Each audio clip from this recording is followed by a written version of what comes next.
Jane O'Connor, The Emperor's Silent Army. Genre: expository texts explain what certain things are and how they came to be. As you read, notice how the author explains this hidden army.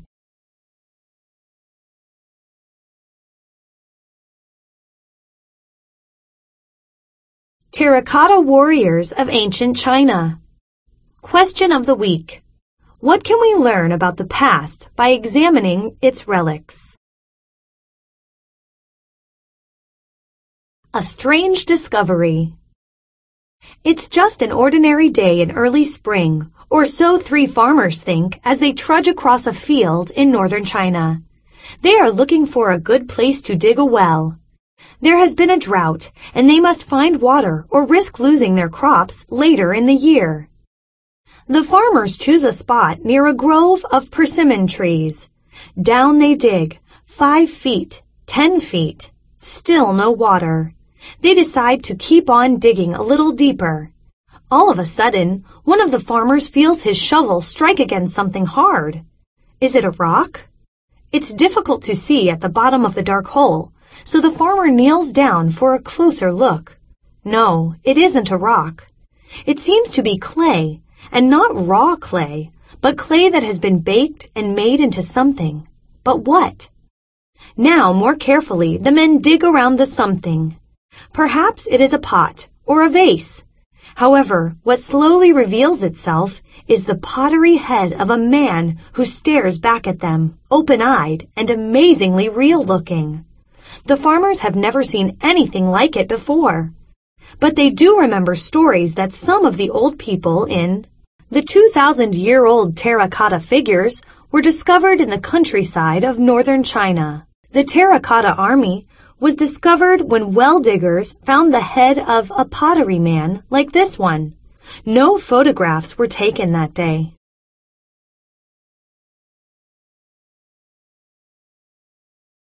Their village have told stories of a pottery man found many years ago not far. Their village have told stories of a pottery man found many years ago not far from where they are now. The villagers had been scared that the pottery man would bring bad luck, so they broke it to bits, which were then reburied and forgotten. The 3 well diggers are not so superstitious.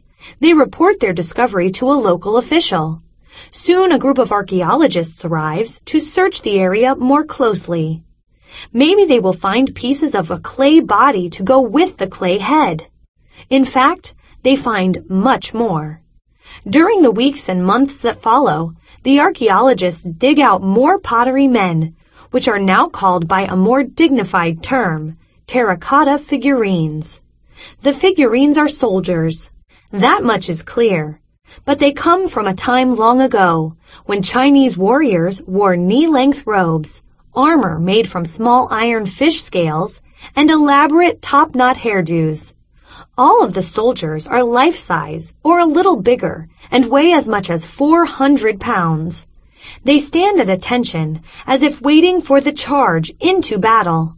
The only thing missing is their weapons, and those are found too. Hundreds of real bronze swords, daggers, and battle axes, as well as thousands of scattered arrowheads, all so perfectly made that, after cleaning, their ancient tips are still sharp enough to split a hair. These soldiers' hands are clenched, as if still holding their bronze weapons.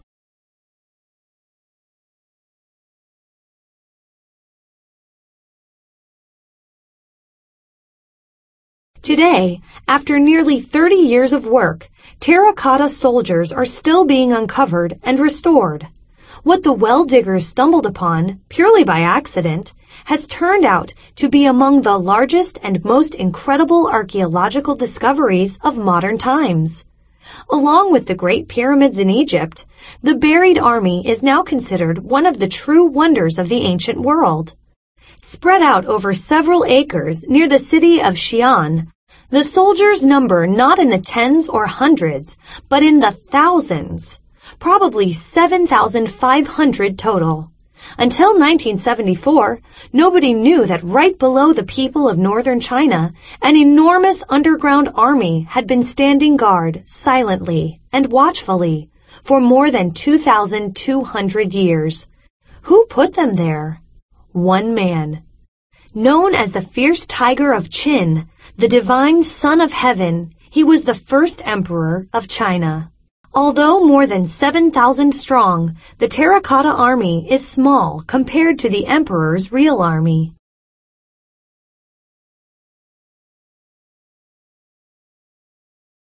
The quest for immortality.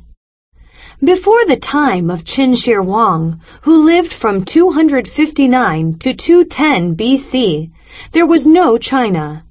Instead, there were 7 separate kingdoms, each with its own language, currency, and ruler. For hundreds of years, they had been fighting one another. The kingdom of Qin was the fiercest. Soldiers received their pay only after they had presented their generals with the cut-off heads of enemy warriors. By 221 BC, the ruler of the Qin kingdom had eaten up his neighbors like a silkworm devouring a leaf, according to an ancient historian. The name China comes from Qin. The king of Qin now ruled over an immense empire, around 1 million square miles that stretched north and west to the Gobi Desert, south to present-day Vietnam, and east to the Yellow Sea. To the people of the time, this was the entire civilized world. Not for another 100 years would the Chinese know that empires existed beyond their boundaries. To the ruler of Qin, being called king was no longer grand enough. He wanted a title that no one else had ever had before. What he chose was Qin Shi Huang. This means first emperor, God in heaven, and almighty of the universe, all rolled into one. But no title, however superhuman it sounded, could protect him from what he feared most, dying. More than anything, the emperor. The map shows the Qin kingdom and the Qin empire in stripes. The dot indicates where the terracotta army was found.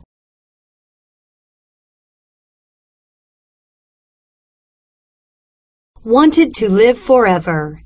According to legend, a magic elixir had granted eternal life to the people of the mythical Eastern Islands. Over the years, the emperor sent expeditions out to sea in search of the islands and the magic potion. But each time they came back empty-handed. If he couldn't live forever, then Qin Shi Huang was determined to live as long as possible. He ate powdered jade and drank mercury in the belief that they would prolong his life. In fact, these medicines were poison and may have caused the emperor to fall sick and die while on a tour of the easternmost outposts of his empire. He was 49 years old. If word of Qin Shi Huang's death got out while he was away from the capital, there might be a revolt. So his ministers kept the news a secret. With the emperor's body inside his chariot, the entire party traveled back to the capital city. Meals were brought into the emperor's chariot. Daily reports on affairs of state were delivered as usual, all to keep up the appearance that the emperor was alive and well. However, it was summer, and a terrible smell began to come from the chariot. But the clever ministers found a way to account for the stench. A cart was loaded with smelly, salted fish and made to precede the chariot, overpowering and masking any foul odors coming from the dead emperor. And so, Qin Shi Huang returned to the capital for burial. This painting from the 17th century shows the first emperor carried on a covered litter called a palanquin. This is a modern stone engraving of the first emperor of China.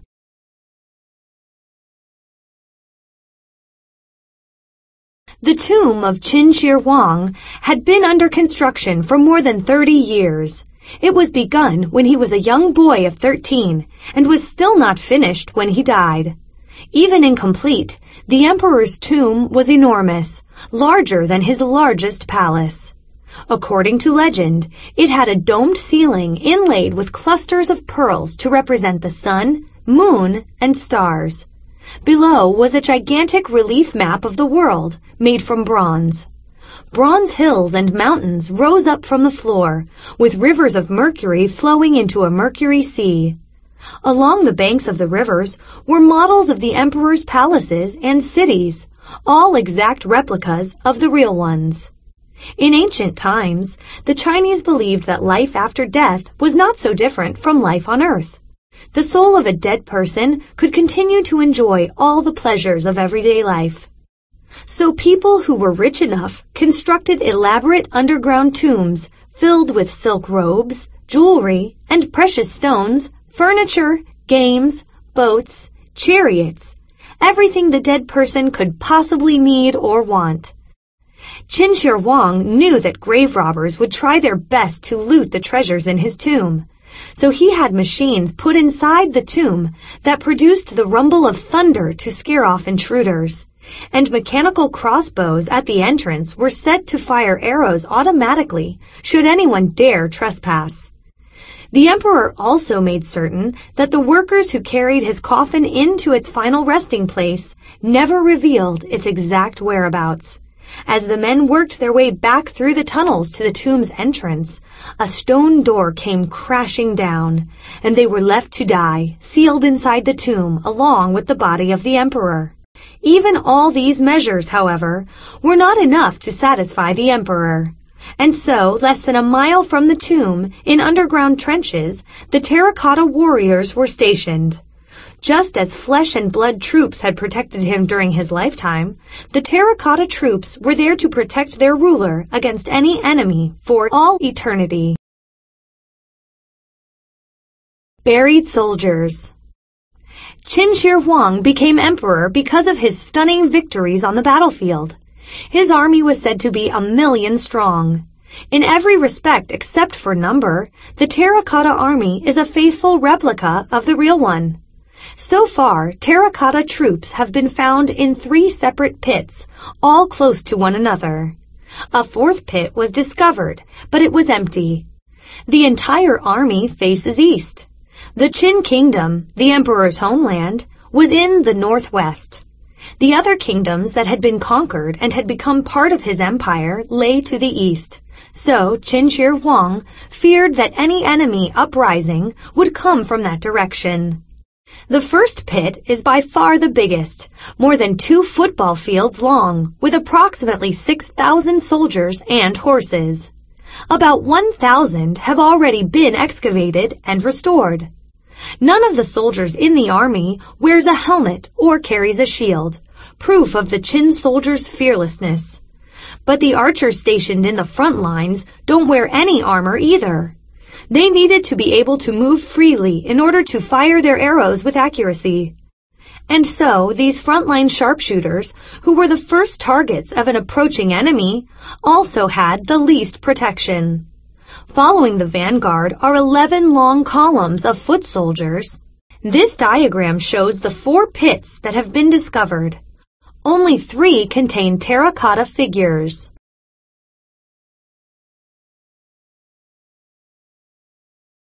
And lower-ranking officers, the main body of the army, who once carried spears, battle axes, and halberds. The soldiers are prepared for an attack from any direction. Those in the extreme right and extreme left columns face out, not forward, so that they can block enemy charges from either side. Last of all comes the rear guard, 3 rows of soldiers with their backs to the rest of the army, ready to stop an attack from behind. Stationed at various points among the foot soldiers are about 50 charioteers who drove wooden chariots. Each charioteer has a team of 4 horses and is dressed in full-length armor. In some carts, a general rides beside the charioteer, ready to beat a drum to signal a charge or ring a bell to call for a retreat.